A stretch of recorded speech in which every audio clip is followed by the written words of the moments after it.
Happy Saturday, everyone. This is Mike, battling a little bit of a cold, but I will be with the Woo Sox on Saturday afternoon and on Sunday, and that's pretty cool because the Red Sox will play later, so a chance to watch the Red Sox following those games, heading out for some golf, and this is my outfit.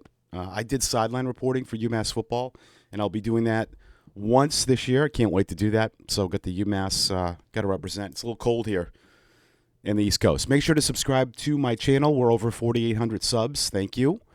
And, the more we do, the more subscribers, the more interest, bigger, better things. I want to do some stuff from Fenway at some point, so hope to bring you guys the best coverage. Red Sox, one thing that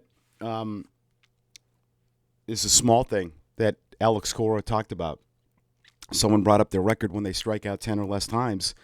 And they did that last night. They struck out 8 times. But when you watch that 7-run 8th inning, they put the ball in play consistently against Wilcox, who was making his debut.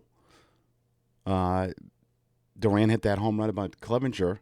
But I liked, the fact that they put the ball in play. They did strike out 8 times, but there was better at bats, 3 for 10 with runners in scoring position. Crochet early, okay.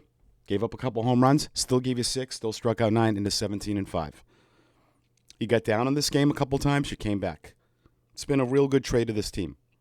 You needed Bregman, he homered. Even Duran homered. And Raffaella, who we've talked about a lot. Finally a breakout game, 4 hits for him last night. And I know that Murphy gave up some runs in the 9th inning, but so what? I've seen people already talking about it. I don't care. They won the game. It's all that matters. I don't care about how it looks. And let's just step back. All right, so Cleveland won again. Give them credit. They've won now 13 of 14. Just think of this. That 13 and 1 is an amazing record, right? If they were 10 and 4 in that spot, you probably think you have it wrapped up. They are going on an unbelievable run here. It's remarkable. 8 straight. They came back. Minnesota tied it, but they scored 4 later. And they're now on the heels of Houston. So now with Seattle playing Houston, you're not tied. You're tied with Houston in the standings. But again, these head-to-head series are so huge, which shows you the games before mattered. You have the head-to-head over Houston. You have it over Cleveland. So your lead over Cleveland is 2.5, not 1.5, because they need to finish a game ahead of you. You're tied with Houston, but you're not. You're a game in front of them. So with everything, and I think this Red Sox team continues to prove this in the America. Everything that's happened to them, rolling out there with at one point, only 3 starters. We didn't know what they were going to do 4 and 5 until early and Tolley, and now Harrison's getting the ball tonight. You are still only 2 games behind the Yankees, and you're only a game worse than Seattle and Detroit, the division leaders.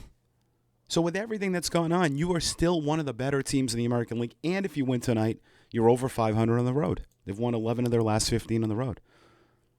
So step back to see how it looks on paper. And I know a lot of you don't care. You care just about how your team's playing, but have perspective with how they fare compared to the rest of the league. And compared to the rest of the league, you're right there with the rest of the league. Detroit's not played great baseball for a while. They've lost 4 in a row. Seattle has been up and down. They had that bad stretch, then they won a lot. Houston's kind of been up, and it's everyone has kind of been like that, and I think the schedule's a big part of it because you play all the playoff teams now, and just playing everyone is harder because you don't see the same. You might see a pitcher once, and that's hard. When you're in your division, you see these same guys a lot. But perspective, and the bottom line is this: it's to this point now where I'm not so concerned about Cleveland. I'm concerned about you. You win tonight, you sweep. And I still said during this last 9 games, you need to get a sweep in there. All right, let's make it a Saturday fun day for the Red Sox with Kyle Harrison on the bump. I'll have a complete update on Sunday, so enjoy your day. I'll tell you how my golf game went as well because I know so many of you are concerned. Go Sox.